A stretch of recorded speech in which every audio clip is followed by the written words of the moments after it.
Okay. As last class we have already discussed about the macromolecules. So today we are going to start with proteins. See, proteins are polypeptides. Now what is polypeptide? Polypeptide means one amino acid, another amino acid, another amino acid and so on. अगर ऐसे बहुत सारा amino acid ऐसे join होके एक unit बना, उसको हम पॉलीपेप्टाइड बोलते हैं और उस पॉलीपेप्टाइड को हम प्रोटीन भी बोलते हैं। प्रोटीन, ठीक है। अगर बहुत सारा एमिनो एसिड एक साथ हुआ तो उसको हम पॉलीपेप्टाइड बोलते हैं, ठीक है। अब प्रोटीन, अब एमिनो एसिड्स जो है वो एमिनो एसिड्स ज्वाइन कैसे होता है, आप ये देखना। ये मान लो कोई एक एमिनो एसिड स्ट्रक्चर कैसा था, सी, एक तरफ होगा सी डबल ओ,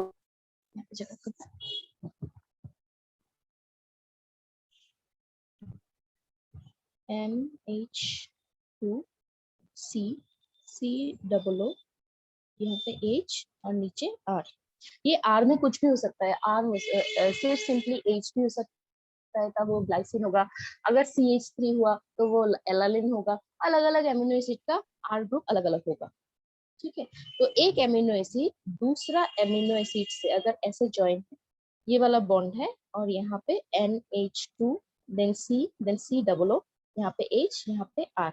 यहाँ पे बेसिकली मैं आप लोगों को ये समझाना चाहती हूँ कि अगर एक एमिनो एसिड का कार्बोक्सिल ग्रुप दूसरे एमिनो एसिड का एमाइन ग्रुप के साथ बॉन्डिंग किया तो उस बॉन्डिंग को हम बोलते हैं पेप्टाइड बॉन्ड। उस बॉन्डिंग को हम क्या बोलेंगे, पेप्टाइड बॉन्ड, ठीक है। मतलब एक एमिनो एसिड दूसरे एमिनो एसिड के साथ जो ज्वाइन होगा, ये सब बॉन्डिंग होगा पेप्टाइड बॉन्ड्स। और पेप्टाइड बॉन्ड्स हमेशा किसके अंदर बनता है, एक कार्बोक्सिल होगा। एक एमिनो एसिड का अगर एक नंबर एमिनो एसिड का कार्बोक्सिल ग्रुप है तो 2 नंबर एमिनो एसिड का एमाइन ग्रुप होगा। फिर इसका 2 नंबर एमिनो एसिड का जो कार्बोक्सिल ग्रुप होगा वो नेक्स्ट वाला एमिनो एसिड का फिर से एमाइन ग्रुप के साथ मैच होगा, बॉन्डिंग बनेगा।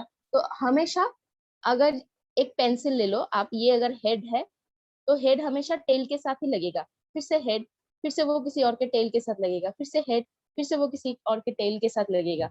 ऐसे ज्वाइन हो के ही क्या बनता है, हमारा पॉलीपेप्टाइड चेन, ठीक है। तो यहाँ पे देखो, each protein is a polymer of amino acid. Polymer मतलब क्या है, बहुत सारा एमिनो एसिड जब एक साथ होगा उसको हम पॉलीमर बोलते हैं। As there are 20 types of amino acid. अब ये हमारे बॉडी में जो है सिर्फ 20 टाइप्स का ही एमिनो एसिड बनता है, ठीक है। जो स्टैंडर्ड एमिनो एसिड है, ये 20 types of amino acid are called standard. तो आपको क्या लगता है कि हमारे बॉडी में सिर्फ 20 टाइप्स ऑफ एमिनो एसिड ही सारा प्रोटीन बनाता है?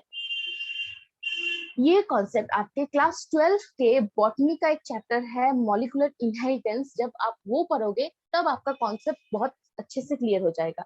एंट्रेंस में मैं थोड़ा सा इसके बारे में डिटेल्स में बताऊंगी, ठीक है। अभी के लिए नहीं चाहिए, अभी के लिए सिर्फ आप ये याद रखना, हमारे बॉडी में स्टैंडर्ड एमिनो एसिड कितना है, 20 एमिनो एसिड्स है। जितना भी प्रोटीन बनेगा ये 20 एमिनो एसिड का ही कॉम्बिनेशन होगा। जैसे परम्यूटेशन कॉम्बिनेशन से हम बहुत सारा कॉम्बिनेशन निकाल सकते हैं ना, वैसे ही अलग अलग एमिनो एसिड, मान लो किसी का फर्स्ट में ग्लाइसिन है, सेकंड में एलानिन है, थर्ड में मिथ्योनिन है, तो दूसरा एक प्रोटीन का मान लो फर्स्ट में मिथ्योनिन होगा, फिर ग्लाइसिन होगा, फिर एलानिन होगा, तो ऐसे जंबल हो के 20 एमिनो एसिड जो है वही सब एक साथ होके हमारा प्रोटीन्स बनाता है। तो हमारे बॉडी में स्टैंडर्ड एमिनो एसिड कितना है, 20। आप ये काइंडली मार्क करके रखिएगा बुक में। 20 टाइप्स ऑफ एमिनो एसिड जो है आप साइड में लिख के रखिएगा, स्टैंडर्ड एमिनो एसिड, ठीक है। एग्जांपल दिया हुआ है कि एलानिन है, सिस्टीन है, प्रोलीन है, ट्रिप्टोफैन है, लाइसिन है, एक्सेट्रा। मैं 20 टाइप्स का ही एमिनो एसिड आप लोगों को जब एंट्रेंस कराऊंगी तब मैं 20 टाइप्स ऑफ एमिनो एसिड ही आप लोगों को लिखवा दूंगी और उसके साथ उसका स्ट्रक्चर भी दे दूंगी। स्ट्रक्चर नहीं चाहिए होगा आप लोगों के लेवल के लिए, लेकिन फिर भी अगर मैं स्ट्रक्चर आप लोगों को दिखा दूं तो आप लोगों को समझ में आएगा कि डिफरेंस कहाँ लाई करता है। मैं दे दूंगी, ठीक है। यहाँ पे सिर्फ 4-5 नाम सिर्फ एग्जाम्पल के हिसाब से दिया हुआ है, जितना भी 20 अमीनो एसिड्स है मैं सारा आप लोगों को दे दूंगी, don't worry about that. But यहाँ पे क्या है, यहाँ पे आप लोगों को सिर्फ कॉन्सेप्ट ले लो कि बोलना क्या चाह रहा है। देखो, a protein is a heteropolymer, it is not a homopolymer. Homopolymer का मतलब क्या है पहले वो समझ लो। अगर मान लो ये एलेनिन है, ये भी एलेनिन है, ये भी एलेनिन है, ये भी एलेनिन है, ये भी एलेनिन है, सबको मान लो एलेनिन है, एमिनो एसिड सब एलेनिन है, तो ऐसा टाइप का प्रोटीन कभी भी नहीं बन सकता है। सिर्फ एक ही एमिनो एसिड पूरा प्रोटीन को नहीं बना सकता है, इसीलिए हम बोलते हैं कि वो होमोपॉलीमर नहीं है, वो हेटेरोपॉलीमर है। हेटेरोपॉलीमर मतलब ये कैसा स्ट्रक्चर होगा, एक अगर एलेनिन है, दूसरा वाला ग्लाइसिन होगा, तीसरा वाला एलेनिन भी हो सकता है, चौथा वाला मिथ्योनिन होगा, उसके बाद सिस्टीन होगा, मतलब अलग अलग एमिनो एसिड का कॉम्बिनेशन होके ही एक प्रोटीन बनता है। So always we say that protein is a heteropolymer, it is not a homopolymer. A homopolymer has only one type of monomer repeating n number of times. मतलब जो अभी मैंने बोला कि एक ही टाइप का एमिनो एसिड पूरा प्रोटीन को नहीं बना सकता है, होमोपॉलीमर उसको बोलते हैं। This information about amino acid content is important as later in your nutrition lesson you will learn that certain amino acids are essential for our health and have to be supplied through our diet. जैसे आप लोगों का nutrition chapter में जब आप पढ़ोगे तब आपको पता चलेगा कि ये जो मैंने बोला कि 20 स्टैंडर्ड एमिनो एसिड है, ठीक है, ये पूरा लिविंग वर्ल्ड में बनता है। लिविंग वर्ल्ड में आपका प्लांट्स भी आएगा, एनिमल्स भी आएगा, ह्यूमंस भी आएगा, आपका इंसेक्ट्स भी आएगा, सब आएगा, है ना। तो हमारे बॉडी में हम नहीं बोल सकते हैं कि हमारे बॉडी में 20 स्टैंडर्ड एमिनो एसिड ही हम बना सकते हैं, नहीं बना सकते। मान लो हमारे बॉडी में हम लोगों ने 18 स्टैंडर्ड एमिनो एसिड बना सके, लेकिन 2 स्टैंडर्ड एमिनो एसिड तो रह गया ना। मैं एग्जांपल दे रही हूँ, हाँ 2 से ज्यादा है, मैं एग्जांपल दे रही हूँ बस। अगर 20 को आप डिवाइड करो, मान लो ये 18 हमारे बॉडी में हम लोगों ने बना लिया, लेकिन ये 2 जो है हम तो नहीं बना सके, मतलब ये कोई और लिविंग ऑर्गेनिज्म बनाया, तो वो हमको खाने के साथ लेना होता है, तो इसीलिए हम उसको बोलते हैं essential amino acid. Essential amino acid मतलब मान लो ये 20 टाइप में हमारा बॉडी सिर्फ 18 ही बना सकता है, लेकिन आप लोग हमारे सबके बॉडी के लिए 20 स्टैंडर्ड एमिनो एसिड तो बहुत ज्यादा जरूरी है, क्योंकि सारे एमिनो एसिड होंगे तभी हम लोगों को कंप्लीट न्यूट्रिशन मिलेगा, कंप्लीट प्रोटीन न्यूट्रिशन मिलेगा। इसीलिए ये 2 जो हम नहीं बना सकते हैं वो हम खाने के साथ लेते हैं। मान लो हमारे बॉडी में हमने 15 बनाया और कोई प्लांट ने 5 बनाया, तो ये जो 15 हम बना सकते हैं वो हमारे बॉडी के लिए नॉन एसेंशियल है। नॉन एसेंशियल क्यों? क्योंकि वो हमारे बॉडी में खुद ही बनाते हैं, हमको वो खाने के साथ बाहर से नहीं लेना होता है। लेकिन ये 5 जो हम नहीं बना सकते हैं वो हम कैसे ले सकते हैं? Of course through diet. इसीलिए हम इसको एसेंशियल एमिनो एसिड बोलते हैं, जो हम बाहर से लेते हैं। मतलब it is very important, it is essential to have it from the outside of the body, ठीक है। तो इसी के ऊपर हम बोलते हैं non essential amino acid and essential amino acid.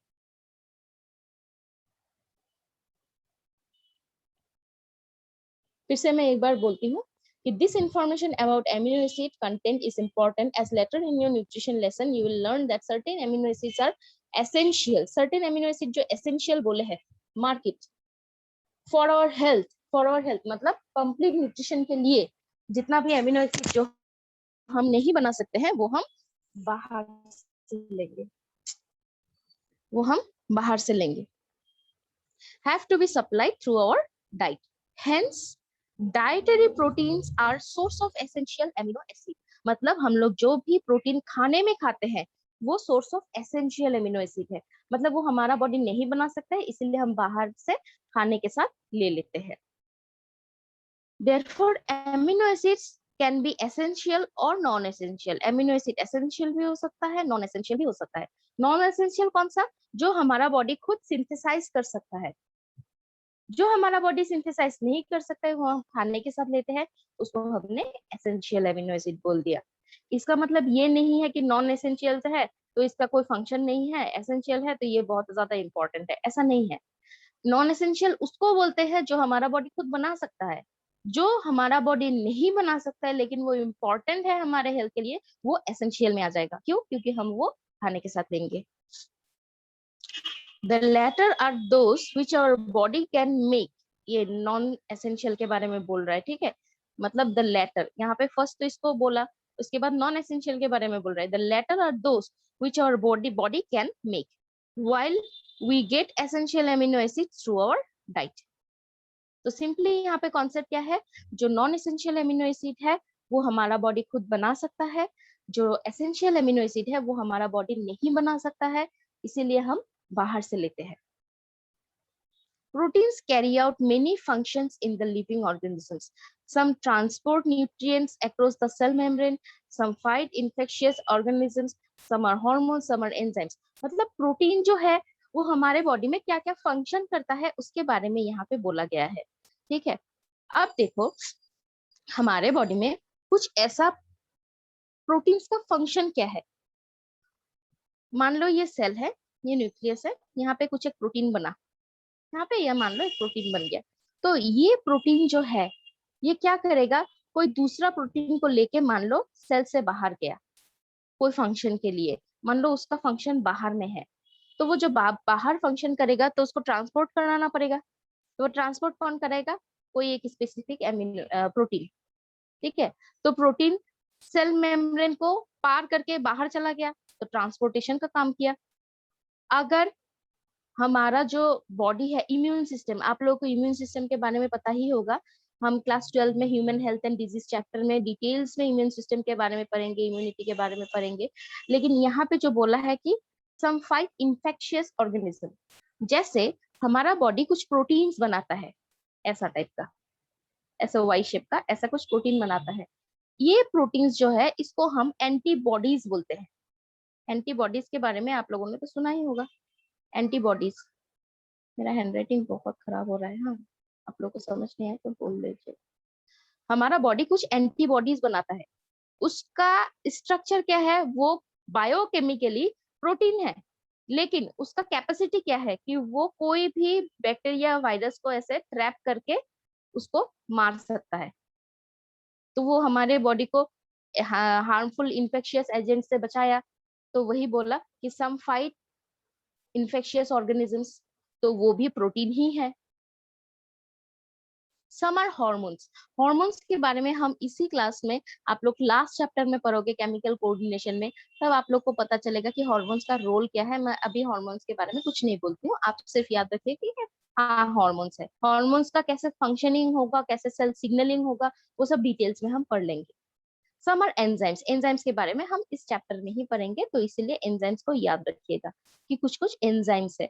और अभी एंजाइम का क्या फंक्शन है, न्यूट्रिशन जो चैप्टर है आप लोगों का ह्यूमन फिजियोलॉजी का, यहाँ पे ही first chapter digestion and absorption, वहां पे आप लोगों को एंजाइम का फंक्शन बहुत अच्छे से पता चलेगा कि एंजाइम करता क्यों है, क्या है, और हमारे बॉडी में एंजाइम्स का रोल कितना इंपॉर्टेंट है।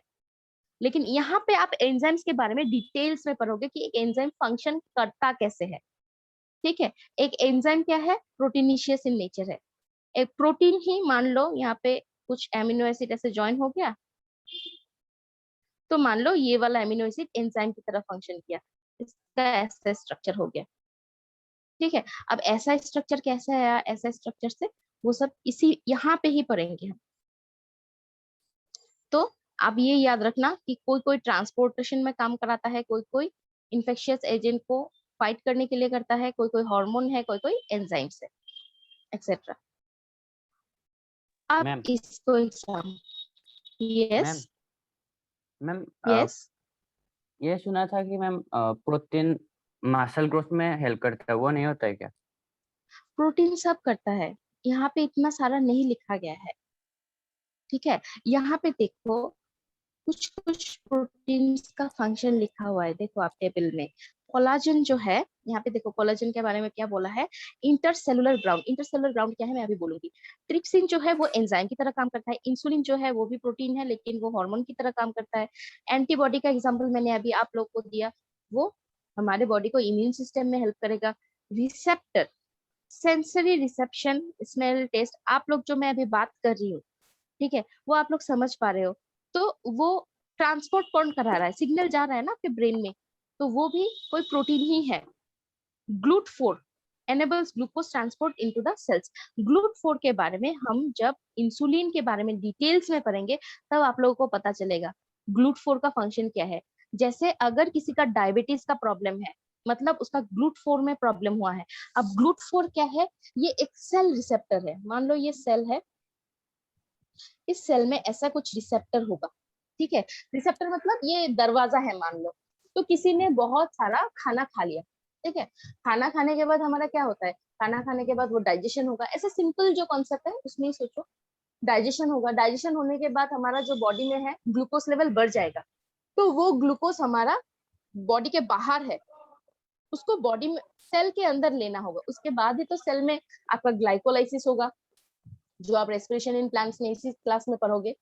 तो यहाँ पे अगर उस ग्लूकोज को जाके तोड़ना है, इसका मतलब सेल के अंदर ग्लूकोज को लेना है। तो सेल के अंदर आप ग्लूकोज को कैसे लोगे? सेल का तो मेम्ब्रेन है, इसीलिए वहां पे कुछ दरवाजा होता है ऐसा। वो दरवाजा को बोलते हैं हम लोग ग्लूट।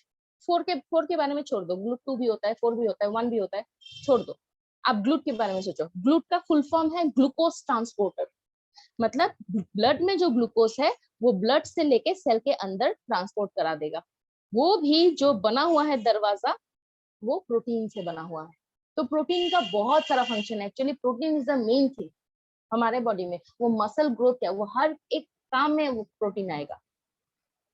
मसल ग्रोथ तो मतलब आप लोग को देखने को मिलेगा ही जब आप लोग यहीं पे आप लोग स्ट्रक्चरल ऑर्गेनाइजेशन पढ़ोगे ना, वहां पे मैं मसल टिश्यू जब कराऊंगी तब आप देखना। Okay ma'am. अब देखो यहाँ पे क्या बोला गया है, ये वाला पैराग्राफ इंपॉर्टेंट है, आप इसको मार्क करके रखो। Collagen is the most abundant protein in animal. Very very important ये वाला लाइन, ये पूरा पैराग्राफ ही इंपॉर्टेंट, आप इसको मार्क करते हो। मतलब दुनिया में, एनिमल वर्ल्ड में, ठीक है, सबसे ज्यादा प्रोटीन, अगर मैं बोलूँ आपके बॉडी में सबसे ज्यादा प्रोटीन कौन सा है, आप बोलोगे कोलाजन। तो एनिमल वर्ल्ड में जो सबसे ज्यादा एबंडेंट प्रोटीन है वो कोलाजन है। अब ये कोलाजन का फंक्शन मैं थोड़ा सा आप लोगों को बोलूंगी। आप लोगों ने देखा होगा कोलाजन कहाँ होता है पता है? ये मान लो एक सेल है, ये मान लो एक दूसरा सेल है, ये तीसरा सेल है। ये सेल का इंटरसेलुलर मैट्रिक्स जो है, यहाँ पे कोलाजन है, ठीक है। मैंने कोलाजन को ऐसे क्यों ड्रॉ किया, क्योंकि कोलाजन का अगर आप डिटेल स्ट्रक्चर देखो तो वो ऐसे हेलिकल स्ट्रक्चर में होता है। 3 हेलिकल स्ट्रक्चर एक साथ होते हैं। This is the structure of collagen. और एक स्ट्रैंड को लो तो उसको ट्रोपोकोलाजन बोलता है, ठीक है। तो ये कोलाजन होता कहाँ है? कोलाजन होता है आप लोगों के सेल के बीच बीच में, मतलब एक्स्ट्रा सेलुलर मैट्रिक्स में कोलाजन होता है। This is extra cellular matrix, जो सेल के मैम, बाहर होता है। Yes ma'am, is collagen is a ground substance? Yes, ground substance मतलब वो एक कॉन्स्टिट्यूएंट है एक्स्ट्रा सेलुलर मैट्रिक्स का। सेल के बाहर जिसको है उसको हम एक्स्ट्रा सेलुलर मैट्रिक्स बोलते हैं, ठीक है। मतलब यहाँ पे जो भी है वो एक मैट्रिक्स बनाता है, और वो मैट्रिक्स क्या है? एक्स्ट्रा सेलुलर, मतलब सेल के बाहर है, इसलिए हम उसको एक्स्ट्रा सेलुलर मैट्रिक्स बोलते हैं। उस एक्स्ट्रा सेलुलर मैट्रिक्स में क्या हो गया? कोलाजन आपके प्रेजेंट होगा, कोलाजन। अब देखो, आप कभी भी कोलाजन के बारे में नहीं भूलोगे। मैं आपको एक एग्जांपल देती हूँ। आप लोगों ने देखा होगा कि जब हम लोग का एजिंग हो जाता है, जैसे मान लो इन मेल्स और फीमेल्स आफ्टर 50 इयर्स और आफ्टर 55 इयर्स रिंकल्स आना स्टार्ट हो जाता है ना। तो वो रिंकल्स क्यों आते हैं, आपको क्या लगता है? व्हाई इट इज दैट कि एजिंग होने से ही रिंकल्स आते हैं? ये क्यों पॉसिबल है? क्योंकि जब हमारा यंग एज होता है तब हमारा बॉडी बहुत सारा कोलाजन सिंथेसिस करते हैं। तो वो कोलाजन क्या करता है, ये जो एक्स्ट्रा सेलुलर मैट्रिक्स है इसको एकदम इतना सुंदर करके डिस्ट्रीब्यूट करके रखता है कि वहां पे पानी आराम से इधर उधर आना जाना कर सकता है। वो ग्राउंड सब्सटेंस भी बहुत ज्यादा डिस्टेंस में है। अब जब एज हो जाता है तब तो बॉडी का मशीनरी थोड़ा कम फंक्शन करने लगता है ना जब एज हो जाता है, क्योंकि सब चीज का एक वैलिड टाइम होता है। उसके बाद धीरे धीरे धीरे सब डिग्रेड होना स्टार्ट हो जाता है, ठीक है, जिसको हम बोलते हैं एजिंग। ठीक है, जब डिग्रेड होना स्टार्ट होगा तब क्या होता है, ये जो कोलाजन है ये भी ब्रेक होना स्टार्ट हो जाता है। और जब कोलाजन ब्रेक हो जाएगा तो क्या होगा, ये सेल है, ये सेल 1 है, ये सेल 2 है। तो अगर इसके बीच में जो कोलाजन था वो ब्रेक हो गया, मान लो ऐसे ब्रेक हो गया, ठीक है, तो क्या हो जाएगा, ये 2 सेल है, ये यंग एज का है, आप देखना यहाँ पे कोलाजन बहुत अच्छे से है, ठीक है। तो ये पूरा मेंटेन कराया है, इनका डिस्टेंस मेंटेन करा रहा है, पानी का ट्रांसपोर्ट मेंटेन करा रहा है, सब कुछ मेंटेन करा रहा है। जब एज हो जाता है क्या हो जाता है, ये ब्रेक डाउन हो जाता है। और जब ब्रेक डाउन हो जाएगा तब क्या होगा, ये कोलाजन ऐसे ब्रेक हो गया। तो जब ब्रेक हो जाएगा, इनका जो डिस्टेंस ये मेंटेन करा रहा था, तो ये डिस्टेंस कम हो जाएगा। जब डिस्टेंस कम हो जाएगा तब क्या हो जाएगा, सारे सेल्स क्लोज क्लोज आ जाएंगे। और जब सेल्स क्लोज क्लोज आ जाएंगे, आप देखो वहां पे रिंकल की तरह दिखेगा। आप ऐसे स्किन को थोड़ा ऐसे क्लोज कर लो, आप देखना कि वहां पे रिंकल रिंकल दिखता है। इसीलिए जितना एजिंग होता रहता है उतना लोगों का रिंकल्स आता रहता है, ठीक है। तो आप याद रखना, collagen is the most abundant protein in the animal world, ठीक है। Rubisco, rubisco is the most abundant protein in the whole biosphere. Rubisco कहाँ मिलता है, रूबिस्को हमारे प्लांट्स में मिलेगा, ठीक है। लेकिन वो पूरा लिविंग वर्ल्ड में अगर क्वेश्चन ऐसे आया, what is the most abundant protein in the world, तो आप रूबिस्को लिखोगे। अगर एनिमल वर्ल्ड के बारे में स्पेसिफिकली पूछा तब आप कोलाजन लिखोगे, ये याद रखना है, इंपॉर्टेंट। रूबिस्को का क्या फंक्शन है, आप फोटोसिंथेसिस इन प्लांट्स इसी क्लास में है, आप लोगों को मिल जाएगा वहाँ पे रूबिस्को का फंक्शन, पूरा एकदम सेल साइकिल है, केल्विन साइकिल, उसमें आप लोगों को रूबिस्को मिलेगा कहाँ क्या हो रहा है।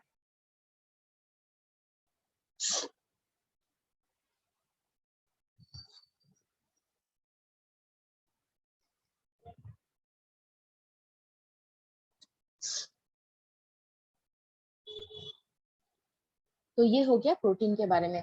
प्रोटीन के बारे में मैं अभी यहाँ पे खत्म नहीं करती, पॉलीसेकेराइड हम थोड़े देर में पढ़ते हैं।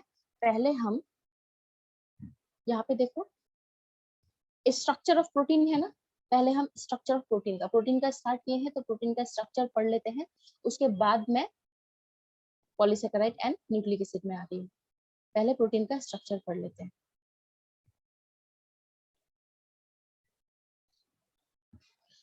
आप देखो सिंपली,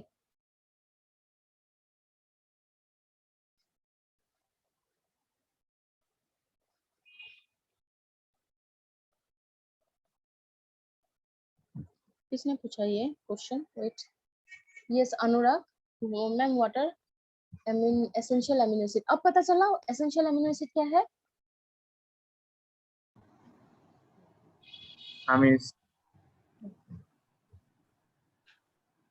यहाँ पे मैंने व्हाइट स्क्रीन शेयर करने के लिए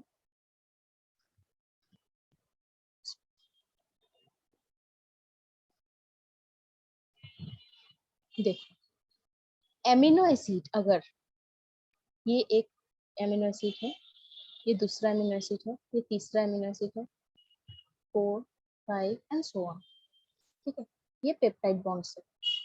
अगर एमिनो एसिड सिर्फ पेप्टाइड बॉन्ड से बना हुआ है, peptide bond, these are only peptide bond. Peptide bond किसको बोल रहे हैं, एक एमिनो एसिड का एमिनो टर्मिनल दूसरे एमिनो एसिड का कार्बोक्सिल टर्मिनल के साथ अगर बॉन्डेड है तो उसको हम पेप्टाइड बॉन्ड बोल रहे हैं। आई होप ये वाला आप लोगों का क्लियर है कि मान लो ये एक एमिनो एसिड है सी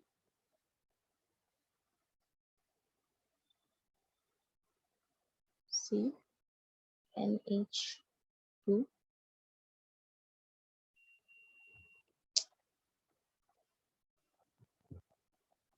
ये तो प्रॉब्लम है यहाँ पे, चलो NH2 COOHR,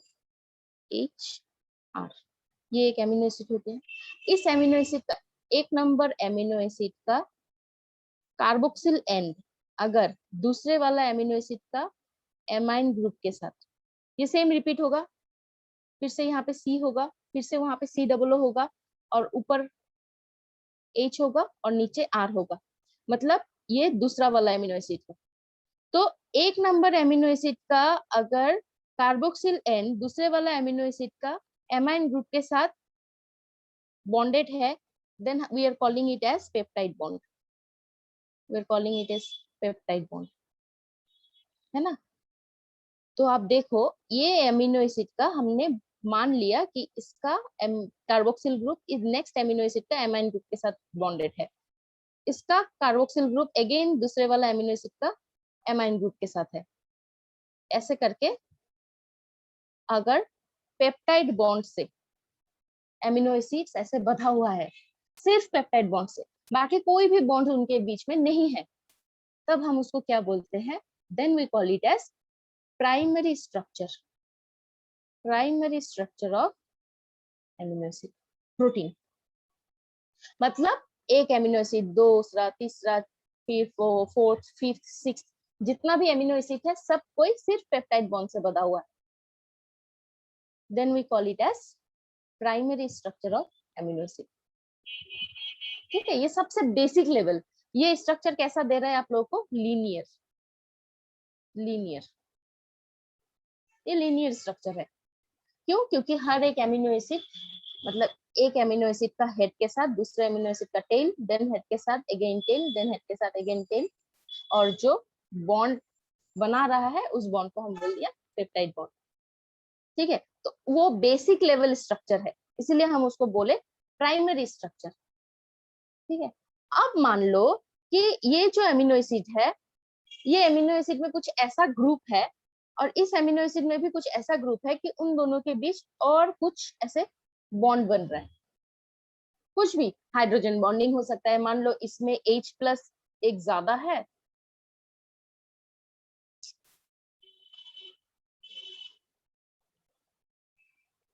यहाँ पे H+ ज्यादा है, और मान लो इसमें OH एक ज्यादा है, तो दोनों के बीच हाइड्रोजन बॉन्डिंग होगा, है ना।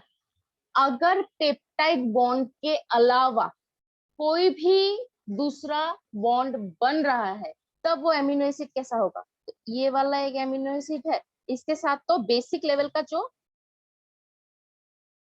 पेप्टाइड बॉन्ड है उसको तो बनना ही है पेप्टाइड बॉन्ड, लेकिन यहाँ पे कुछ ऐसा ग्रुप है जो कि यहाँ का कुछ दूसरा ग्रुप को अट्रैक्ट कर रहा है और उनके बीच मान लो हाइड्रोजन बॉन्डिंग हो गया, तो दोनों का स्ट्रक्चर थोड़ा सा टिल्टेड हो जाएगा ना, दोनों थोड़ा क्लोज आ जाएंगे। मान लो ऐसा है तो वो कैसा हो जाएगा, पेप्टाइड बॉन्ड तो होगा ही, लेकिन ये थोड़ा टिल्टेड हो जाएगा।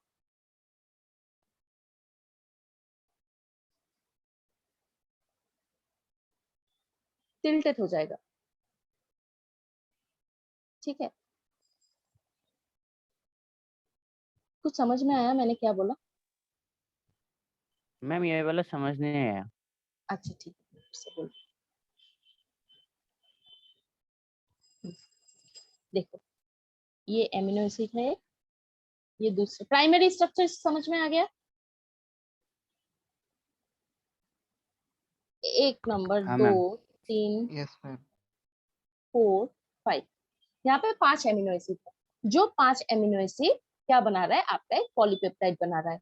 उस पॉलीपेप्टाइड को बीच में क्या है, सिर्फ पेप्टाइड बॉन्ड है, बाकी कुछ भी बॉन्ड नहीं है, बाकी कुछ भी बॉन्ड नहीं है। तो इसलिए हमने उसको बोल दिया कि ये एक लीनियर स्ट्रक्चर बनाया, वो क्या है, प्राइमरी स्ट्रक्चर, प्राइमरी स्ट्रक्चर। ठीक है, अब मान लो ये वाला एमिनो एसिड में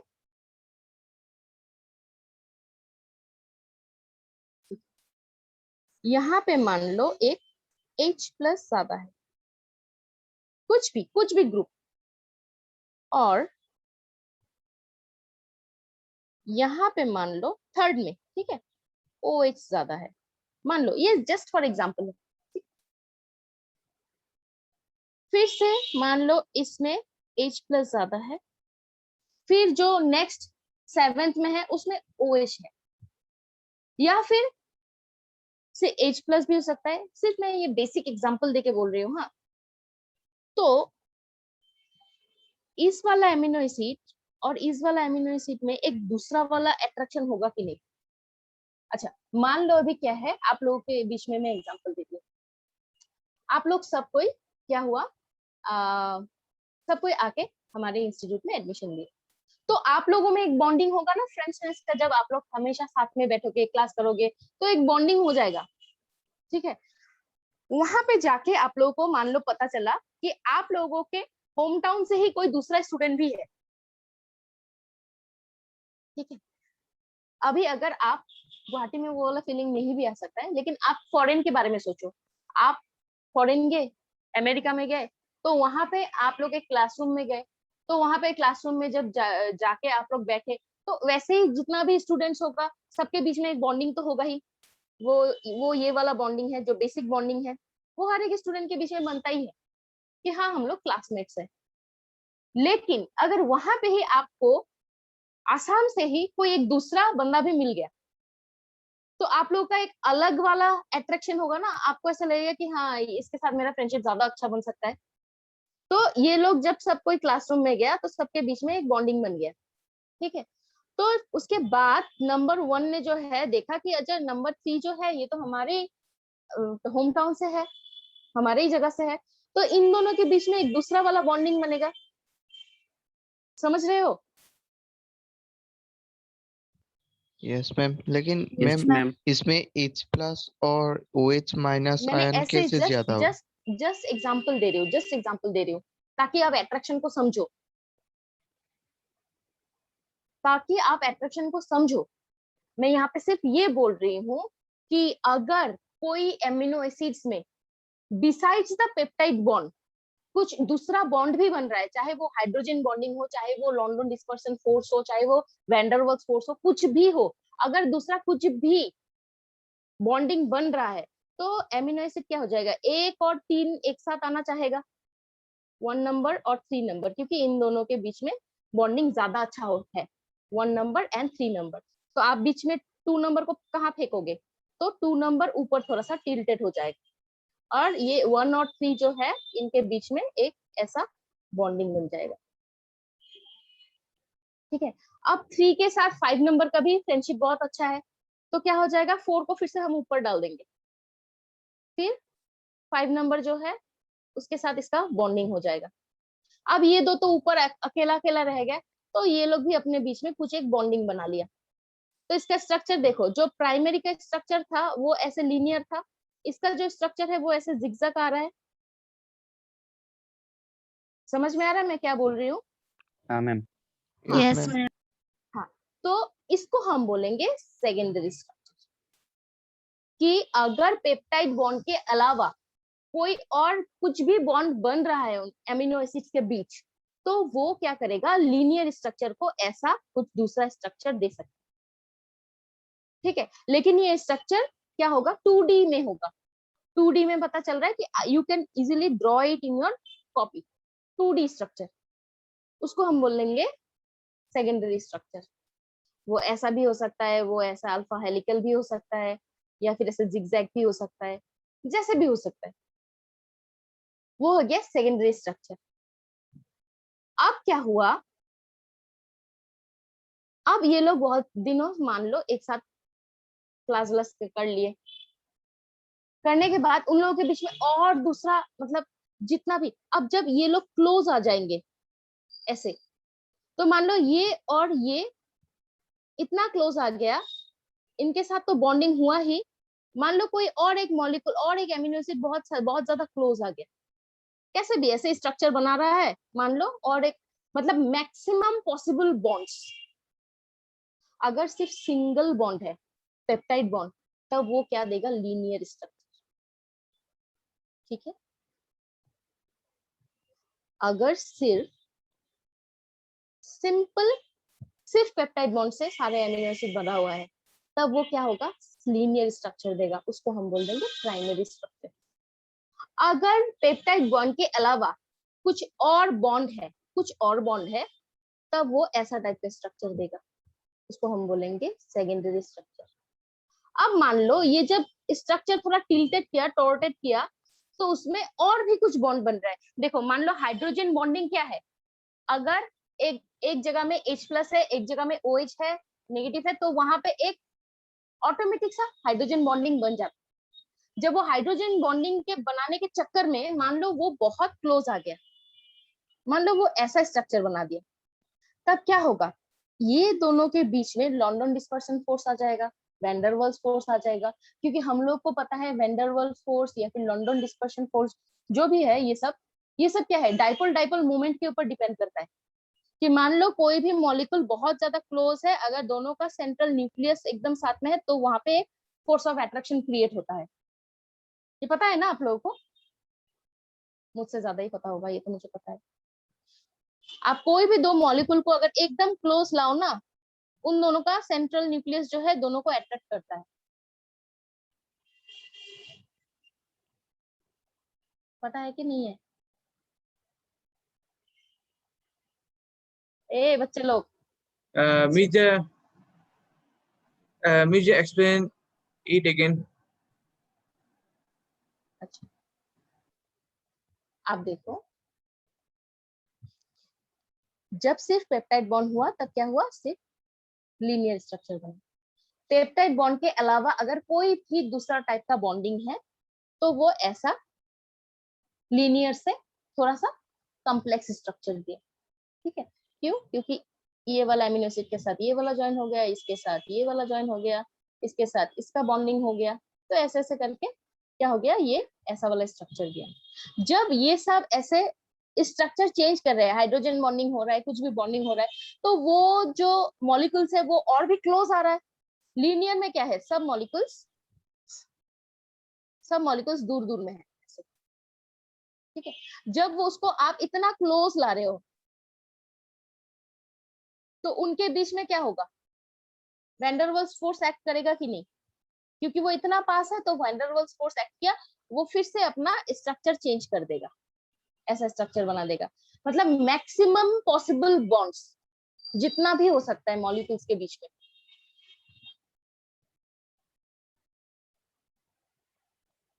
अच्छा मैं ये बुक में स्ट्रक्चर दिखाती हूँ।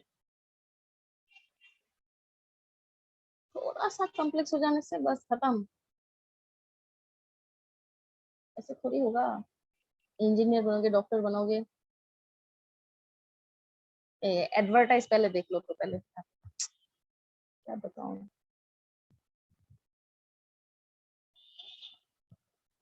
यहाँ पे आप देखो,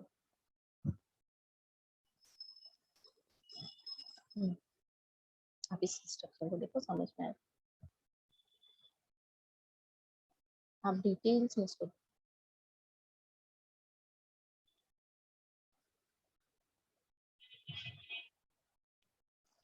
देखो।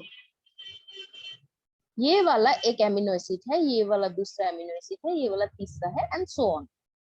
तो एक एमिनो एसिड का देखो NH2 ग्रुप के साथ दूसरे वाला एमिनो एसिड का कार्बोक्सिल ग्रुप, फिर इसका एक एमिन ग्रुप के साथ दूसरे वाला का कार्बोक्सिल ग्रुप, ऐसे कर करके ये जो बॉन्डिंग्स है, ये बॉन्डिंग्स क्या है, पेप्टाइड बॉन्ड। तो ये एमिनो एसिड, ये एमिनो एसिड, ये एमिनो एसिड, ये एमिनो एसिड, ये सिर्फ क्या है, पेप्टाइड बॉन्ड।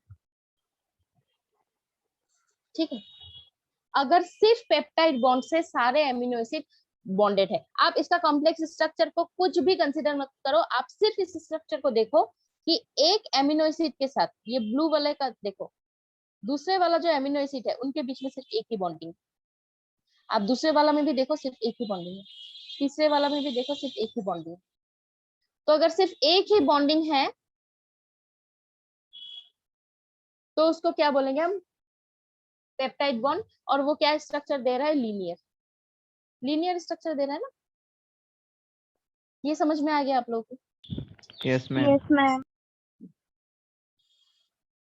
तो इसीलिए ये वाला जो है कंप्लीट लीनियर पॉलीपेप्टाइड, देखो लीनियर एकदम सीधा। अब देखो जो सेकेंडरी है, मैं आप लोगों को थोड़ा सा सिंपल करके दिखाया था, लेकिन आप लोगों को तो सिंपल चीजें पसंद नहीं आती।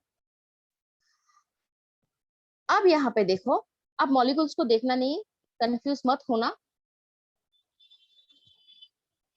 आप लोग को जैसे मैं समझाऊं वो देखो।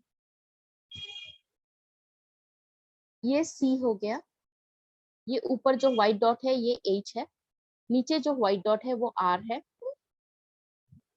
ये C है, नीचे जो है वो R है, ऊपर जो है वो H है, एक इस तरफ क्या है COO, इस तरफ क्या है NH2। सिंपल एमिनो एसिड का ये स्ट्रक्चर है, ठीक है।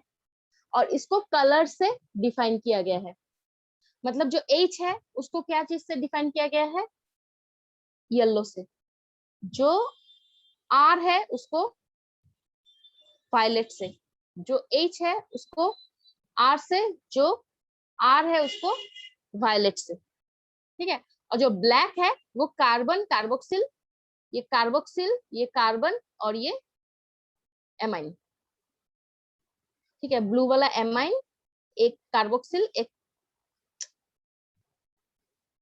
अच्छा इतना कॉम्प्लेक्स मत जाओ, आप सिंपली देखो, डिटेल्स में हम फिर से एंट्रेंस में पढ़ेंगे, यहाँ पे सिर्फ आप एक देखो कि ये जो एमिनो एसिड है, हाँ चला गया एनोटेशन वाला,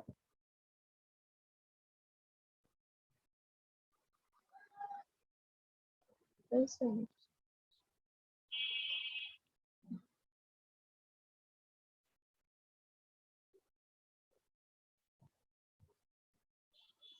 अगर मान लो ये 1 नंबर एमिनो एसिड है, ये 2 नंबर है, ये 3 नंबर है, this is the second, this is the third, then fourth and fifth.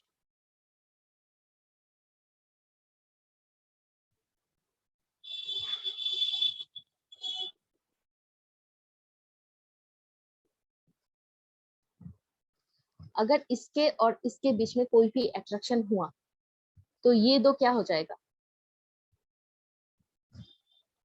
अच्छा इसका एग्जांपल देती हूँ।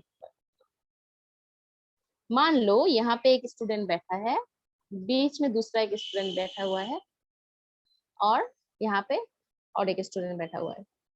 आप लोग देखना, अगर ये वाला स्टूडेंट और ये वाला स्टूडेंट बेस्ट फ्रेंड है, मान लो student number 1 and student number 3 जो है बेस्ट फ्रेंड है, और 2 नंबर बीच में कौन है उसको पता नहीं है, लेकिन 2 नंबर का बॉन्डिंग किसके साथ है, 4th नंबर स्टूडेंट के साथ। ये दो बेस्ट फ्रेंड है और ये दो फ्रेंड है, सिर्फ सिंपल फ्रेंड है, ठीक है। तो एग्जाम हुआ, ठीक है, बोर्ड जो नॉर्मली आप लोगों का एग्जाम्स होता था वैसे एग्जाम हुआ, ठीक है। तो टीचर मान लो थोड़ा दूर में है, तो ऑटोमेटिकली क्या हो जाता है, ये वाला स्टूडेंट जो है वो ऐसे आगे चला जाएगा और ये दो ऑटोमेटिकली थोड़ा क्लोज आ जाएगा, इसको आगे भेज देगा, मतलब बेंच में वो आगे चला जाएगा, ये दो क्लोज आ जाएगा, जाएगा कि नहीं, क्योंकि इन दोनों के बीच में अट्रैक्शन है। समझ में आया? Yes ma'am. ये समझ में आई गई। तो टीचर ने कैसे बिठाया था आप लोगों को, ऐसे, ठीक है। हम लोग अब आके देख रहे हैं कि स्टूडेंट कैसे बैठ गया है, जो 1 नंबर था वो किसके पास आ गया है, 3 नंबर के पास, और ये 2 नंबर आगे चला गया, इतना आगे नहीं, थोड़ा सा, 2 नंबर अभी 4 नंबर के साथ बात नहीं करने से भी नहीं कर रहा है, क्योंकि ये दोस्त सिर्फ फ्रेंड थे और ये लोग बेस्ट फ्रेंड थे। तो टीचर ने तो ऐसे बैठाया था ना, टीचर ने ऐसे बैठाया था 1 2 3 4, 1 2 3 4। तो आप लोग वो रोल नंबर तो गलत नहीं कर सकते, क्योंकि हम लोगों ने आप लोगों का ऐसे रोल नंबर बना के दिया था, ठीक है। लेकिन बाय डिफॉल्ट ये और ये इन दोनों के बीच में अट्रैक्शन है, तो ऑटोमेटिकली जो स्ट्रक्चर है वो कैसा हो जाएगा, ये 2 के साथ तो बैठना ही होगा, ये तो 2 को 3 के साथ यहाँ पे एक्सचेंज तो नहीं कर सकता है, तो क्या हो जाएगा, इन दोनों के बीच में अट्रैक्शन है ना, तो इन दोनों के बीच में कम्युनिकेशन है। ये तो टीचर ने बिठाया बोल के 2 नंबर को रख रहा है, तो ये क्लोज आएगा थोड़ा, ये भी थोड़ा क्लोज आएगा, तभी तो बॉन्डिंग होगा, ठीक है। अब मान लो 1 घंटा 1.5 घंटा 2 घंटा हो गया एग्जाम, अब फाइनल टाइम है, मान लो 2.5 आवर्स चले गए, सिर्फ लास्ट के आधे घंटे है, तब ये 1 और 3 तो फ्रेंड्स है ही, ये लोग तो डिस्कस करेंगे ही। लास्ट में जो है क्या करते हैं स्टूडेंट्स, जितना भी मैंने एग्जाम ड्यूटी दी हूँ, मैंने ये देखे कि मतलब 2.5 आवर्स तक तो फिर भी मतलब थोड़ा सा मतलब एंट्रोपी सब में थोड़ा कम ही होते रहता है।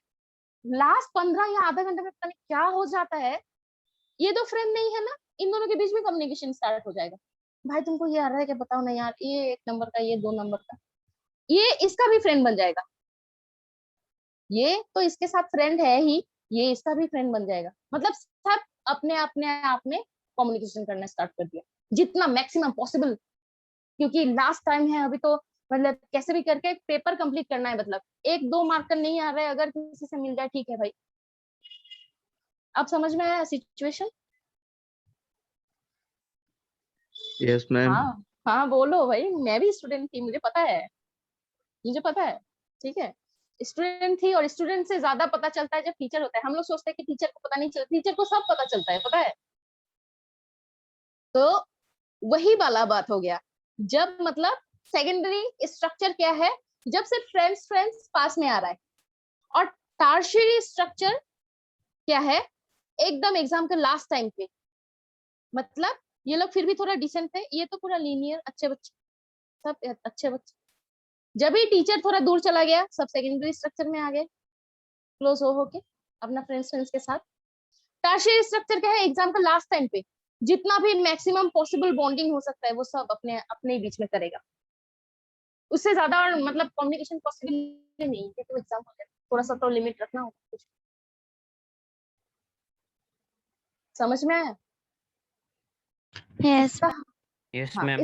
इसका हम स्ट्रक्चर एक बार देखेंगे एंट्रेंस के क्लास में। मिस यस, मतलब जो टर्शियरी बॉन्ड मुझे वंस मोर समझा दीजिए। क्या क्या क्या, ठीक है। जैसे tertiary bond once more tertiary जो समझा है, दीजिए। ठीक है, just a minute.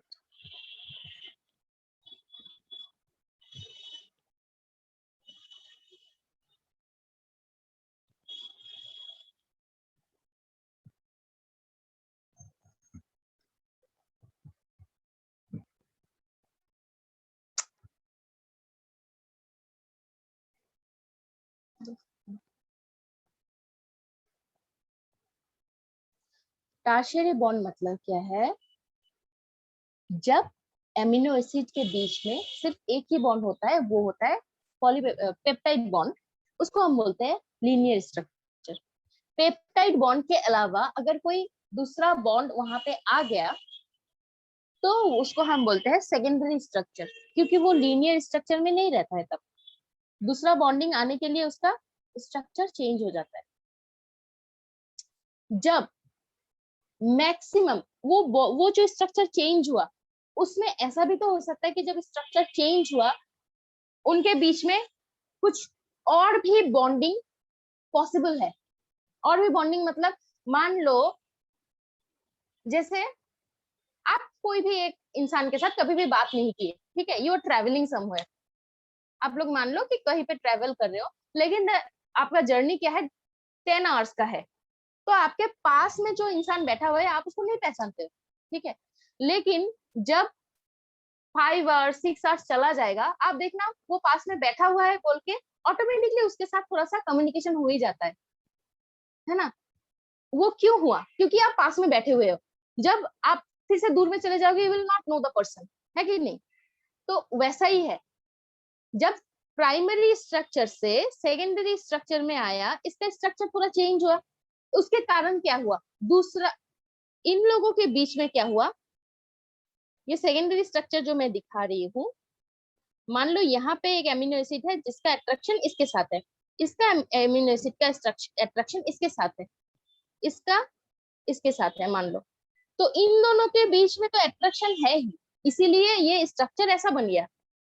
तो ये दोनों के बीच में मान लो कोई कम्युनिकेशन नहीं है, लेकिन ये लोग पास में आ गए ना, तो इन लोगों के बीच में भी कम्युनिकेशन बन सकता है, वीक बनेगा बट बनेगा कि नहीं। समझ रहे हो मैं क्या बोल रही हूँ? तो अगर इन दोनों के बीच में कोई भी एक अट्रैक्शन बना तो ये अपना स्ट्रक्चर इसने तो ऐसे बनाया था 1 2 3 4, ठीक है।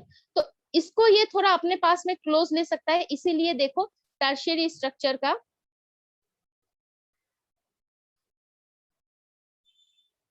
आप यहाँ पे देखो, ये सेकेंडरी स्ट्रक्चर है, ये एक एमिनो एसिड, ये दूसरा, ये तीसरा, ये चौथा, ठीक है। यहाँ पे मान लो कुछ है, ये वाला स्ट्रक्चर तो मैं आपको दिखा रही थी। तो इनके बीच में मान लो कोई ये क्लोज आने के लिए कुछ भी बॉन्डिंग हो गया, तो ये क्या हो जाएगा, ये जैसे तैसे रैंडम कॉइल हो जाएगा। तो वो रैंडम कॉइल को ही टर्शियरी स्ट्रक्चर बोलते हैं।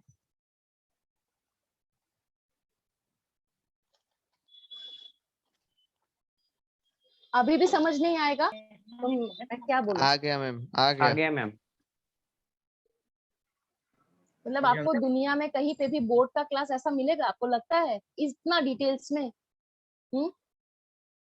सिंपल सा बात में कितना एग्जांपल देके समझा रही हूँ, फिर भी आप लोग बोल रहे हो कि समझ नहीं आया है, तो हद ही है। मतलब ऑफलाइन क्लास में होने से कब का हो जाता, ऑनलाइन क्लास में आप ध्यान ही नहीं देते हो।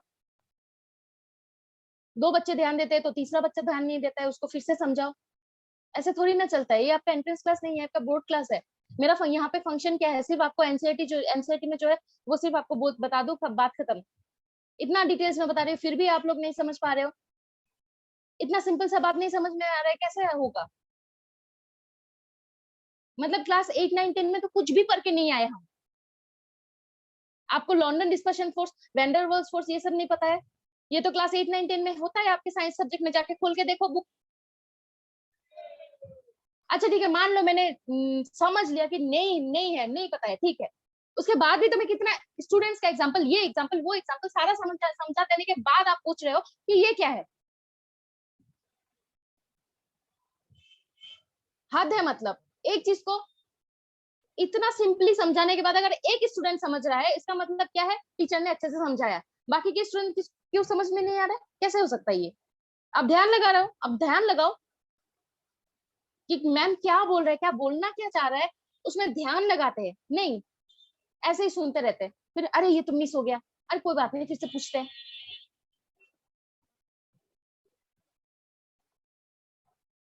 आप लोगों को मैंने बोला है कि ये वाला चैप्टर में आप थोड़ा कंसंट्रेशन देके पढ़ो, उसके दूसरा जो है वो सब तो कहानी की तरह सुनोगे तब भी हो जाएगा। सिर्फ इसी चैप्टर में थोड़ा ध्यान लगाओ।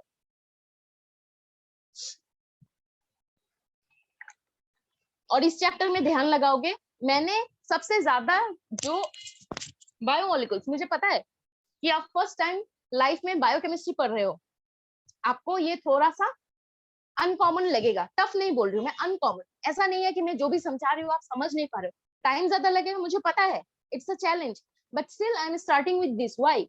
अगर आप लोगों को मॉलिक्यूलर लेवल में बेसिक लिविंग वर्ल्ड क्यों पढ़ रहे हो आप?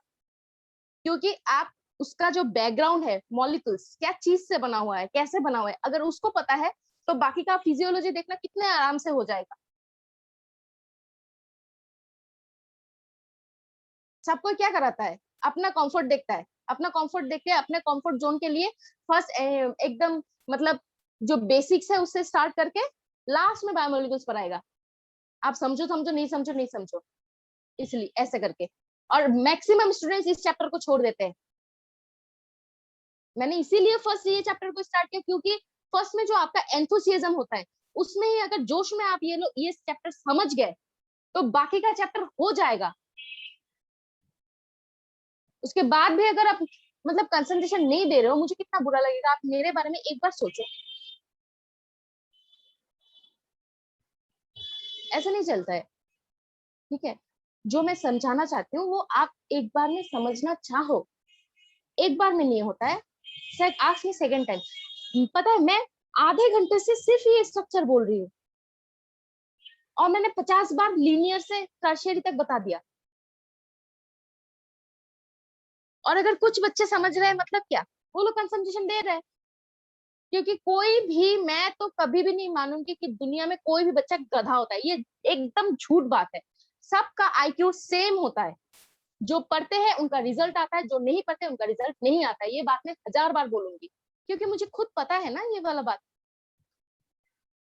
मेरा एक स्टूडेंट था, लालंस में ही था, सुमित बोल के, वो क्लास 11 में दूसरे के ही जगह पे पढ़ रहा था।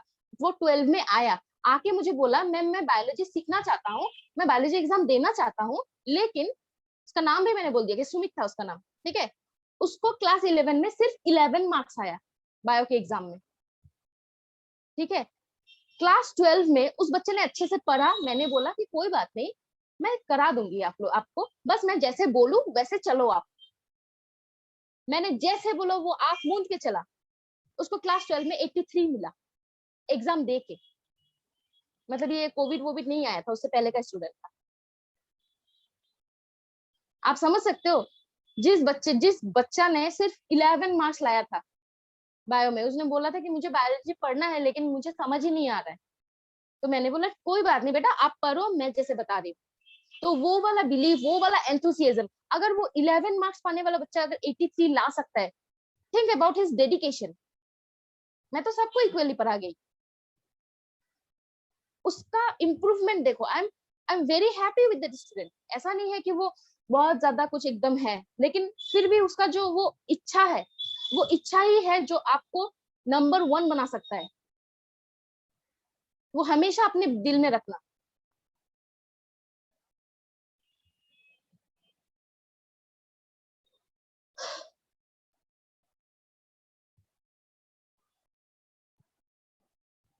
और मैंने आप लोगों को बता ही दिया है कि ये वाला जो है टर्शियरी स्ट्रक्चर या सेकेंडरी स्ट्रक्चर, इसका मैं पूरा मॉलिक्यूलर फॉर्मूला लिख के आपको बोर्ड में समझाऊंगी एंट्रेंस के क्लास में। आप यहाँ पे सिर्फ ये कंसेप्ट लो कि अगर एमिनो एसिड के बीच सिर्फ पेप्टाइड बॉन्ड है तब हम उसको लीनियर स्ट्रक्चर बोलते हैं। अगर पेप्टाइड बॉन्ड के अलावा कोई एक दो बॉन्ड बन रहा है तो वो जो स्ट्रक्चर देगा वो सेकेंडरी स्ट्रक्चर है। अगर सेकेंडरी स्ट्रक्चर बनने के बाद ये मॉलिक्यूल्स पास में आ गए, ठीक है, तो उसके बाद और भी कुछ तीसरा या चौथा बॉन्डिंग हो रहा है, तब वो ऐसे रैंडम कॉइलिंग देगा, उसको हम टर्शियरी स्ट्रक्चर बोल रहे हैं।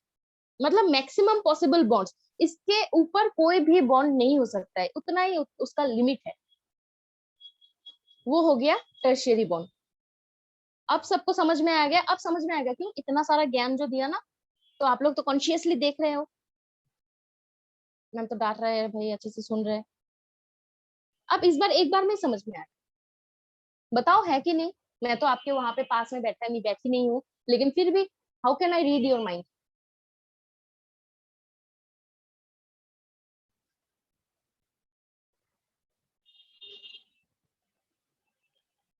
बताओ, मैं लास्ट टाइम के लिए पूछ रही हूँ, एंड ट्रूली बताना, मत सोचना मैम गुस्सा करेगी अरे नहीं पूछूंगा। कोई बात नहीं, बताओ समझ में आया कि नहीं। हाँ ma'am. Yes, ma'am. Yes, ma'am. Okay, ठीक है। अब देखो मैंने क्या बोल दिया, जब ये जितना भी एमिनो एसिड है सबके बीच में सिर्फ एक ही बॉन्डिंग है, वो हो गया पेप्टाइड बॉन्ड, तब वो लीनियर स्ट्रक्चर दिया। उनके बीच में कोई भी दूसरा बॉन्ड आया पेप्टाइड बॉन्ड के अलावा, सेकेंडरी स्ट्रक्चर। मैक्सिमम बॉन्डिंग होने के बाद टर्शियरी स्ट्रक्चर। इसके ऊपर कोई भी बॉन्डिंग पॉसिबल नहीं है, वो हो गया टर्शियरी स्ट्रक्चर। तो भाई क्वाटरनरी स्ट्रक्चर क्या है? मैंने बोल दिया maximum bonding tertiary structure. Maximum bonding के ऊपर तो कुछ नहीं होता है। तो क्वाटरनरी स्ट्रक्चर क्या है? एक प्रोटीन ए मान लो, दूसरा वाला प्रोटीन बी के साथ अगर बॉन्डिंग किया तब हम उसको बोलेंगे क्वाटरनरी स्ट्रक्चर। ठीक है। अगर दो टर्शियरी स्ट्रक्चर का प्रोटीन पास में आके कुछ बॉन्डिंग किया और दोनों एक यूनिट की तरह फंक्शन कर रहा है, मतलब दोनों मिला के एक ही फंक्शन करेगा, उसको बोलेंगे quaternary structure. Maximum possible bond मतलब टर्शियरी स्ट्रक्चर। तो इसके ऊपर और बॉन्डिंग नहीं हो सकता है, ठीक है। लेकिन अगर प्रोटीन ए, मान लो कोई एक प्रोटीन है जो कि टर्शियरी स्ट्रक्चर में है, ठीक है, ये कुछ फंक्शन कर रहा है, ठीक है, मान लो एक कोई work, a piece of work है, उसको A can complete in 20 days, ठीक है, B can complete in 30 days। दोनों को अगर आप ए और बी को मिला दो तो both can complete the piece of work in 15 days या मान लो 10 days। ऐसा वाला मैथ्स तो किए हो। Yes. तो अगर दो टर्शियरी प्रोटीन का स्ट्रक्चर एक साथ आके एक पीस ऑफ वर्क को किया मोर एफिशिएंटली, देन उसको हम बोलेंगे क्वाटरनरी स्ट्रक्चर। ये जो नया स्ट्रक्चर बना उसको बोलेंगे।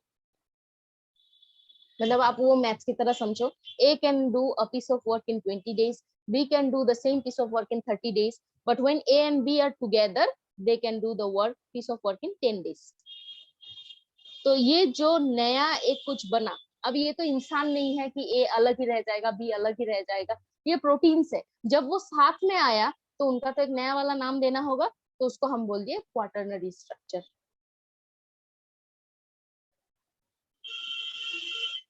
Understood? Yes ma'am. Yes, ma'am. Yes, ma'am.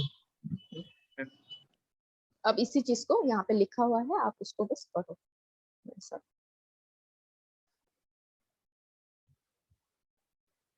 और ये वाला चैप्टर जो है ना, मैं आप लोगों को बोर्ड में ही बहुत सारा बेसिक्स बता दे रही। इसके ऊपर जितना भी और भी कंसेप्ट क्लियरिंग कंसेप्ट्स है वो सब मैं एंट्रेंस में करा दूंगी। लेकिन एंट्रेंस में मैंने फर्स्ट एनिमल किंगडम स्टार्ट किया है, उसके बाद स्ट्रक्चर कराऊंगी, तो ये चैप्टर भी उतना ही इम्पोर्टेंट है। इसीलिए मैं इसको फर्स्ट बोर्ड में क्लियर करा रही हूँ, ताकि एंट्रेंस में ये कब आएगा थोड़ा लेट होगा, ठीक है। But this is the basic. अगर आप इस चैप्टर को क्लियर कर लो तो आप लोगों को बहुत सारा चीजें ऐसे ही इजी लग जाएगा, आप देखना। और ये कोई टफ चैप्टर नहीं है, it is uncommon to you. हमेशा ये याद रखना, कोई भी चीज टफ नहीं होता है, इट इज अनकॉमन। आप उसको बार बार पढ़ो। एक आप एक इंसान को नया फर्स्ट टाइम जान रहे हो, अगर उसके साथ कम्युनिकेशन ज्यादा करोगे तभी ना उसको जानोगे। आपने फर्स्ट टाइम एक इंसान को देखा तो आप तो कुछ भी बोल सकते हो कि वो इंसान अच्छा है, वो इंसान बुरा है। जब आप उसको जानोगे तभी पता चलेगा कि वो कैसा है, तभी आपका इंटरेक्शन होगा। तो it is just like that, it is unknown to you. जितना मैंने पढ़ा दिया आप लोग देखना, उसको पढ़ के आप लोगों को बहुत मजा आएगा। जो पार्ट नहीं पढ़ा है उसको एक बार पढ़ने को ट्राई करना, कुछ समझ नहीं आएगा। क्यों? Because it is unknown to you and I am introducing you to that part, that's it. और हमेशा ये याद रखना, एक बुक है इट दैट फ्रॉग। अगर आप लोगों का कभी टाइम हुआ तो ये वाला बुक, अगर टाइम मिला, ये वाला पढ़ना। It is very inspirational. It that frog बोल के एक बुक है, एकदम पतला सा है, छोटा सा है, खत्म हो जाएगा जल्दी से। अगर कभी टाइम हुआ, फ्री टाइम, ठीक है, अपना पढ़ाई छोड़ के ये बुक मत पढ़ना। इस बुक में समरी यही है कि आपको जो सबसे बुरा लगे ना वो सबसे पहले खाना चाहिए। हम लोग खाने के टाइम में भी वही करते हैं ना, जो सबसे अच्छा लगता है वो लास्ट में रख देते हैं ताकि उसी का टेस्ट रह जाए, मतलब अच्छा वाला, और जो बुरा लगता है वो जल्दी जल्दी खत्म करो यार। वही इस बुक में भी लिखा हुआ है कि कोई अगर मॉर्निंग टाइम में मान लो एक फ्रॉग खाने को दिया किसी को, तो उसको कितना बुरा लगेगा, सुबह सुबह फ्रॉग दे दिया। अगर उसने उस फ्रॉग को खा लिया तो वो दिन में कुछ भी खा सकता है पूरा दिन में। ऐसा ही बात है, अगर आप फर्स्ट में ही जो सबसे टफेस्ट टास्क है उसको कर लिए तो पूरा दिन में आपको सब टास्क इजी लगेगा। हमेशा यही याद रखें। And morning time is the best time to do any hard work, वो ब्रेन का हो, बॉडी का हो, कुछ भी हो। मॉर्निंग में आपका पूरा बॉडी में पूरा एनर्जी रिजर्व रहता है, पूरा रात में एनर्जी स्टोर हो के मॉर्निंग में एकदम आप फुल पैकेज होके होते हो। हर दिन नया है, हर दिन आप नए हो। तो कुछ भी कभी भी स्टार्ट करो, ऐसा कभी मैं सोचो लेट हो गया मैंने तो इतना, वो तो जनवरी से कर रहा है, वो तो फरवरी से, क्या फर्क पड़ता है, आप आज से करो। Every day is a fresh start. आप देखना, अगर सबसे टफ जो चीज है वो अगर फर्स्ट टाइम ही आप सुबह में कर लो, पूरा दिन का सब टास्क आपको इजी लगेगा। आप इसको प्रैक्टिकली प्रूफ करके फिर मुझे बोलना, क्योंकि मैं ये सब अपने ऊपर अप्लाई की हूँ, इसलिए मुझे पता है। हमेशा याद रखें। ठीक है, पढ़ते हैं आप। Proteins, as mentioned earlier, are heteropolymers containing strings of amino acid. Protein जो है क्या है? हेट्रोपॉलीमर, मतलब एक लाइसिन, एक एलानिन, एक ग्लाइसिन, ऐसे करके स्ट्रिंग्स में बंधा हुआ है एमिनो एसिड का।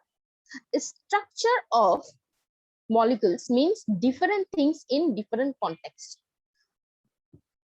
In inorganic chemistry, the structure invariably refers to the molecular formula. जैसे NaCl, उसको स्ट्रक्चर बोलते हैं इनऑर्गेनिक केमिस्ट्री में। ऑर्गेनिक केमिस्ट्री में क्या है? ऑर्गेनिक केमिस्ट्री में always right a 2-dimensional view of the molecule.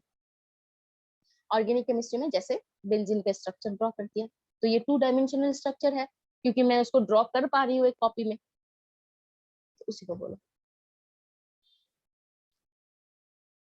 तो एग्जाम्पल बेंजीन, नेप्थलीन। बेंजीन और नेप्थलीन सेम ही है, बस ये 2 रिंग है, वो single ring. Physicists conjure up the 3-dimensional view of molecular structure, while आपका important इधर से biologists describe the protein structure at 4 levels. हम लोग प्रोटीन के स्ट्रक्चर को 4 लेवल में देखते हैं। कैसे?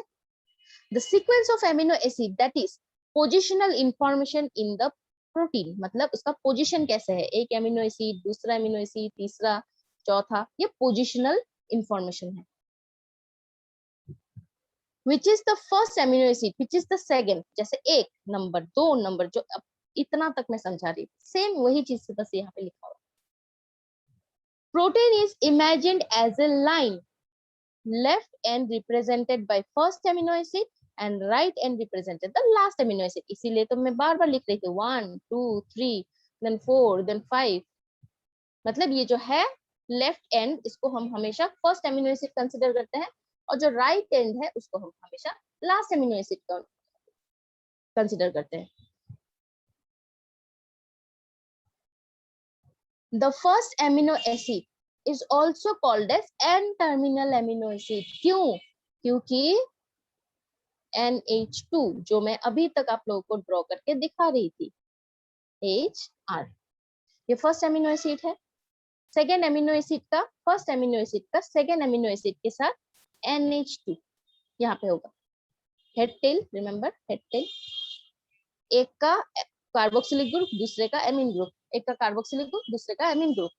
तो फर्स्ट जो एमिनो एसिड है उसका ये वाला क्या है? एन टर्मिनल, मतलब इसका जो इस इधर तरफ है वो एन है, और इधर तरफ सी है, और सी के साथ क्या है? दूसरे का एन है, और इसका जो सी है वो तीसरे का एन के साथ होगा, इसका जो सी है वो चौथे का एन के साथ होगा, एंड सो ऑन।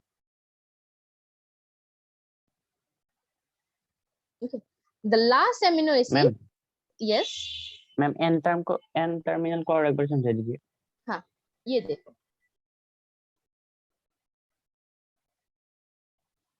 ये देखो, ये फर्स्ट एमिनो एसिड है, ये सेकंड है, ये थर्ड है, एंड सो ऑन, ऐसे दिया हुआ है ना। तो फर्स्ट एमिनो एसिड का स्ट्रक्चर कैसा होगा?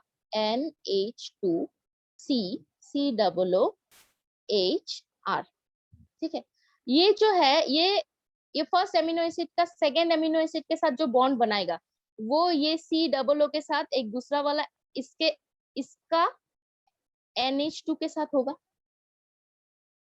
तो ये जो NH2 है वो फर्स्ट का हमेशा फ्री रहेगा कि नहीं? हाँ मैम। हाँ, उसको बोल देंगे हम एन टर्मिनल। और लास्ट का जो है COO एक फ्री रहेगा कि नहीं? आप इमेजिन करो। हाँ मैम। तो इसको बोल देंगे हम एन टर्मिनल, इसको हम बोल देंगे सी टर्मिनल, क्योंकि इसका हमेशा NH2 ग्रुप फ्री रहेगा और इसका हमेशा COO ग्रुप एक फ्री रहेगा एंड ग्रुप। Okay ma'am. आप देखो इसको, अब प्रोटीन, अच्छा, the first amino acid is also called as N-terminal amino acid. क्यों N-terminal? क्योंकि इसका NH2 हमेशा फ्री रहेगा, and the last amino acid का हमेशा COO वाला फ्री रहेगा। तो the last amino acid is called as C-terminal amino acid.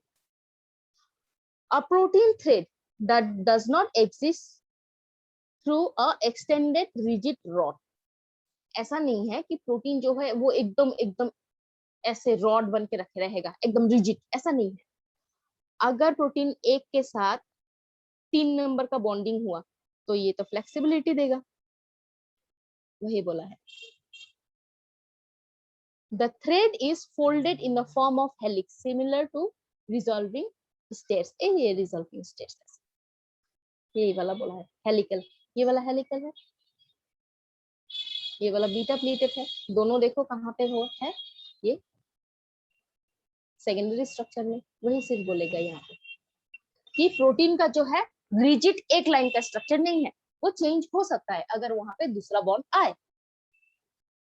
In proteins, only right-handed helices are observed. ये वाला important line है, very important.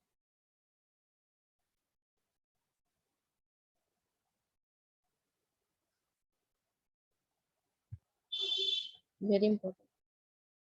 Of course, only some portion of the proteins are thread are arranged in the form of helix. ठीक है, मतलब आपको protein कभी भी ऐसे लेफ्ट हैंडेड नहीं दिखेगा, आपको हमेशा प्रोटीन राइट हैंडेड हेलिक्स में दिखेगा, ये वाला स्ट्रक्चर में दिखेगा, ये वाला स्ट्रक्चर में नहीं दिखेगा, लेफ्ट हैंडेड हेलिक्स में। इसीलिए आपका जो ये स्ट्रक्चर है आप देखो, ये वाला ऐसे है, ये ऐसे नहीं दिया हुआ है, लेफ्ट हैंडेड नहीं है, right handed.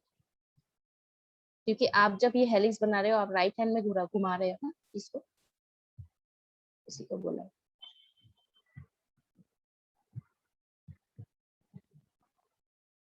In protein, only right-handed helices are observed. Other region of the protein folded into the other regions of the protein thread are folded into other forms in what is called the secondary structure. इसमें थोड़ा सा tough करके लिखा हुआ है, जो मैंने आप लोगों को समझाया वो सबसे इजीएस्ट है कि एक प्रोटीन दूसरा तीसरा चौथा एक का और 3 का अगर बॉन्डिंग है तो वो क्या होगा, थोड़ा सा ऐसे बेंड हो जाएगा ना, इसी को हम सेकेंडरी स्ट्रक्चर बोलते हैं। ठीक है, तो सेकेंडरी स्ट्रक्चर ये हो गया बीटा प्लीटेड, जो इसका एग्जांपल है वो बीटा प्लीटेड। और अल्फा हेलिकल का क्या है, एस, वो बॉन्डिंग के ऊपर बस डिपेंड करेगा और कुछ नहीं। जो मैंने कंसेप्ट दिया है that is the best concept, you remember, पूरा लाइफ टाइम में वही काम आएगा। In addition, the long protein chain is also folded itself into a hollow woolen ball, give rising to a tertiary structure. यहाँ पे सिर्फ आप लोगों को ये बोला है कि एक प्रोटीन सिर्फ सीधा नहीं होता है, एक प्रोटीन ऐसा भी हो सकता है, जो सेकेंडरी स्ट्रक्चर बोल रहे हैं। और टर्शियरी स्ट्रक्चर में देखो क्या है, क्या बोला है कि ये जो है ये ऐसे कुछ भी रैंडम कॉइल बनाएगा, वो एक वुलन बॉल की तरह दिखेगा, क्योंकि देखो वुलन बॉल को आप फोल्ड करो जैसे तैसे तो वो ऐसा ही तो दिखेगा। एक्चुअली ये वर्ड ही गलत है, it should use random coiling. आप जब फ्यूचर में मेडिकल में जाके पढ़ोगे बायोकेमिस्ट्री, आप वहां पे देखना हर जगह में यही वाला लिखा हुआ है, रैंडम कॉइलिंग। तो यहाँ पे सिंपली आप लोगों को समझाने के लिए सिर्फ बोला है कि the long chain is also folded upon itself like a hollow woolen ball, giving rise to the tertiary structure. This gives us a 3-dimensional view of the protein. मतलब जो लीनियर है वो तो लीनियर ही है, वो भी 2-dimensional है। जो सेकेंडरी है वो भी 2-dimensional है, क्योंकि you can easily draw it in the pen and paper. जो टर्शियरी स्ट्रक्चर है, आप एक ऊल को लेना, मान लो एक थ्रेड को लेना, उसको जैसे तैसे फोल्ड कर दो, वो कैसा दिखेगा, टर्शियरी प्रोटीन वैसा ही दिखता है। Tertiary structure is absolutely necessary for many biological activities of the proteins. ठीक है, सम प्रोटीन्स आर असेंबली, अब ये इंपॉर्टेंट है, some proteins are assembly of more than one polypeptide और सब यूनिट। मतलब ये ए है ये बी है, अगर ये दोनों साथ में काम किए उसको हम क्वाटरनरी स्ट्रक्चर बोल रहे हैं। तो यही बोला है some proteins are assembly. Assembly मतलब क्या, ए और बी साथ में आके अगर एक ही पीस ऑफ वर्क को किया तो उसको हम क्या बोलेंगे, quaternary structure. the manner in which this individual folded protein A, individual folded protein B are arranged with respect to each other, और दोनों एक साथ arranged है, linear strings, कुछ भी, ये सब स्ट्रक्चर हो सकता है, is the architecture of the protein otherwise called as quaternary structure. अगर दो साथ में मिलके एक ही काम करे तो उसको हम बोलेंगे quaternary structure.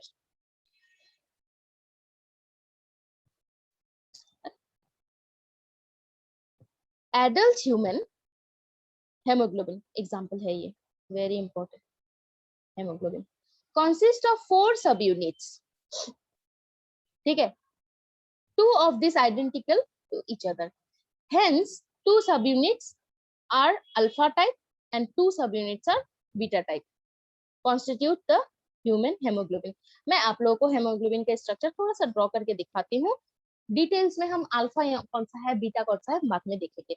लेकिन यहाँ पे सिर्फ मैं स्ट्रक्चर ड्रॉ करती हूँ कि हेमोग्लोबिन को क्यों हमने क्वार्टरनरी स्ट्रक्चर बोला. ये एक डोमेन है.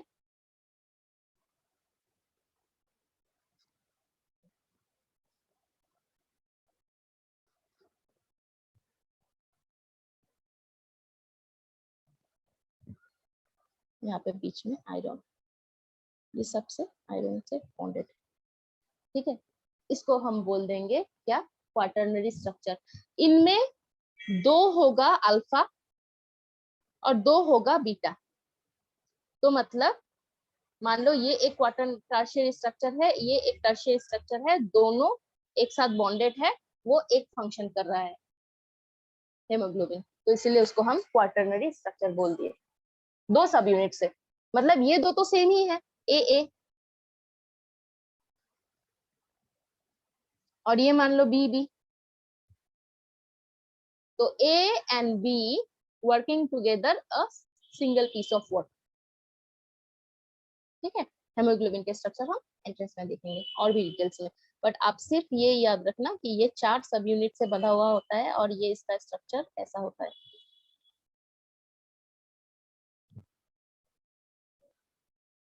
जिसमें से 2 अल्फा है, 2 बीटा है, और इनके बीच में porphyrin, this are the porphyrin ring like structure. बीच में आयरन होता है, इसलिए haemoglobin gives a colouration, that's why our blood is red in colour.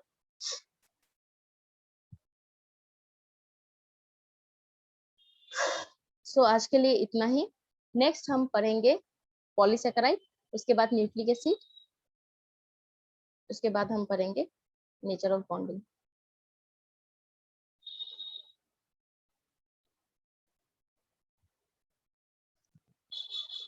Structure समझ में आ गए? हाँ मैम.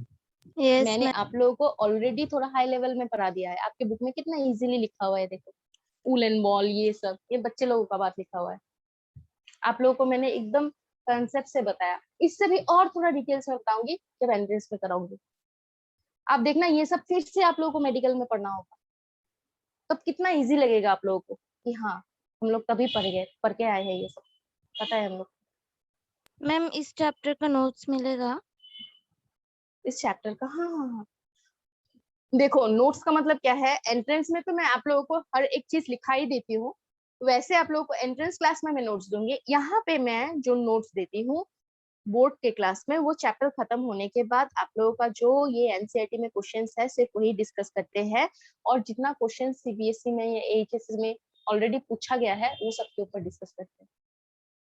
ठीक है, आप नोट्स के बारे में एकदम चिंता मत करो. अभी जो है बुक को पढ़ो, बुक में मैं एक एक लाइन आपको क्लियर करा देती हूँ, तो आप लोग बुक को पढ़ो. कोई भी एग्जाम आए, आप बुक में जैसे है वैसे लिखने से मार्क्स मिल जाएगा. और बाकी जो एक्सरसाइज का क्वेश्चन है वो तो मैं करा ही दूंगी, और बाकी एंट्रेंस में डिटेल्स में मैं हर एक चीज लिखाती हूँ. आप लोग मेरे साथ एंट्रेंस क्लास किए हो, शायद आप लोग को पता है, तो मैं वो सब डिटेल्स में लिखवा देती हूँ वहां पे. तो आप लोगों को नोट्स के बारे में नहीं चिंता करना है. ठीक है, क्योंकि अगर मैं बोर्ड्स क्लास में वो हफ्ते में एक ही आता है, और अगर यहाँ पे मैं ऐसे डिटेल्स में नोट्स देना स्टार्ट कर दिया ना, तब क्या हो जाएगा, तब टाइम बहुत कंज्यूम हो जाएगा. मैं लिखवा दूंगी, अगर आपको ऐसा कुछ क्वेश्चन मिला कि मैम आइए आप ये क्वेश्चन लिखवा दो, मैं लिखवा दूंगी. एक्सरसाइज के क्वेश्चंस तो मैं लिखवा ही दूंगी, उसके अलावा अगर कोई भी क्वेश्चन आपको कोई भी बोर्ड के क्वेश्चन पेपर में मिले कहीं पे भी कुछ भी, तो आप मुझे आके बोलना कि मैम ये नहीं आ रहा है, आप हमको बता दीजिए कि ये कैसे लिखना है, ठीक है? Okay ma'am. ओके। एक क्लास थोड़ा कम हो जाता है ना, I will discuss to increase the class if possible, ठीक है? वैसे टाइम तो बहुत है, अब तो सिर्फ जुलाई है, चिंता मत करो, हो जाएगा। Bye, ma'am. Bye bye.